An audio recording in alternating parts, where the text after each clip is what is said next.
One Night in Spanish Harlem by George Petnich. Manhattan, New York is historic with its many sections such as Battery Park, Soho, Times Square, Upper West Side, and Spanish Harlem. Mrs. Lopez, a retired MTA worker, lived alone. Years before, her daughter and her had a fallout and disagreement, which led them to not seeing each other for the past 35 years. Brownstone Building is where she called home, hardly ever having any visitors. One of her guests was Roberto, the mailman. They would talk for about a half an hour each day. Her nurse would come over every day and take care of her, cooking and bathing her. She spent most of her time rocking in her rocking chair in front of her window, which was 5 feet from the sidewalk. The neighborhood is beautiful in the daytime, but in the night, peculiar things would happen. During the month of May, there were robberies and muggings going on in the neighborhood, and the nurse would tell Mrs. Lopez to keep the windows and doors locked while she was away. Mrs. Lopez would read the Spanish Harlem newsletter every morning. Roberto would deliver to her every day. There were muggings that night near her brownstone. The next morning, when her nurse arrived, she said, "The neighborhood is on a complete watch and standstill over the crime surge." That night, with the lights low, she was rocking in her chair when a man attacked a woman from behind. They were in a battle when he hit her on the head with his fists. The woman fell to the ground, hitting her head. Mrs. Lopez, who witnessed the crime, called 911. The ambulance came. It was an anonymous tip. The man got her money out of her pocketbook and fled. The woman was in critical condition and finally passed away. Detectives came the next morning and knocked on door to door looking for witnesses. Frightened, she told her nurse what she had seen. The nurse said, "The police must know." The police knocked on her door and asked if she had seen or heard anything regarding the crimes. Mrs. Lopez was in tears. Her nurse told her to tell them what they needed to know. "Let's get him off the streets." She said, "I saw everything." She hadn't been out of the apartment in 9 years. The police said, "Can you come down to headquarters and identify the man? We'll have you look through mugshots." Mrs. Lopez, petrified of leaving the house, said, "Can you bring them here, or can we have an artist draw him?" The police agreed. They told her, "We would be back in 1 hour. Do not discuss this with anyone." That night her daughter called and said, "Mommy, I miss you. I love you." And they talked for over an hour, not discussing anything about what happened with her. The police came with a book and had an artist draw him through her thoughts, a real-life similarity. She said, "That's the man." Felix Hernandez was his name.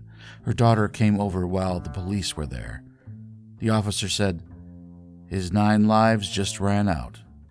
Miranda said, "What's going on?" Mrs. Lopez said, "This is the man that committed murder." Miranda, her daughter, screamed and said, "Oh my God, Mom! Felix is your grandson." Lucky Pork Pie Hat by George Petnich. Mick Robertson is a loner, always down and out. He would escape to Times Square, New York City on the weekends to try and change his luck.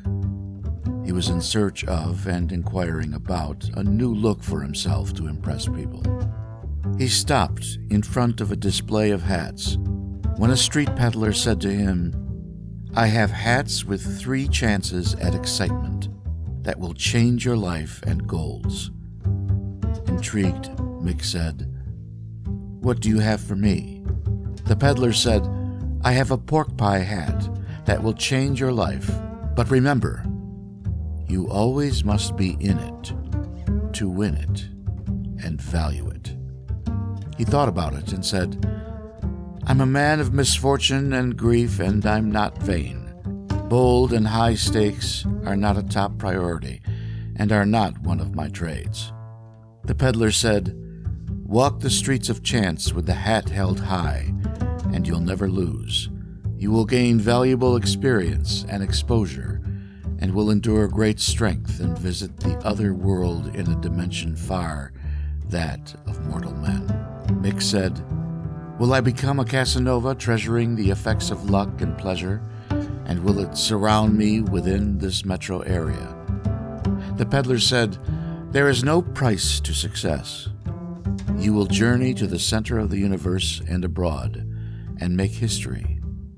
Mick said, "There are 3 chances of excitement." The peddler said, "You're born, you live, and you die. In between, you take chances." Mick said, "What are the consequences?" The peddler, with a smile on his face, said, "You choose the road ahead and steer into a direction of the unknown, narrow-minded, and broaden your horizons, and explore the minds of the living and dead that once walked and accomplished on earth." Mick, confused, "Will it be in a solitary state of mind? Is it like astronauts gaining access to the new world, with it being hate and war, or love and peace?" The peddler said, "You'll wake up, face the day, and see what you give in life will show you the way." Mick said, "I'm from a small town in New Jersey called Hoboken." The peddler said, "It is not where you're from, it is where you're going to. Hats are makeover of appearance to hide blistering egos of disguise. It can be a friend or an enemy, and emotional rescue is a hidden guide to a hello or goodbye."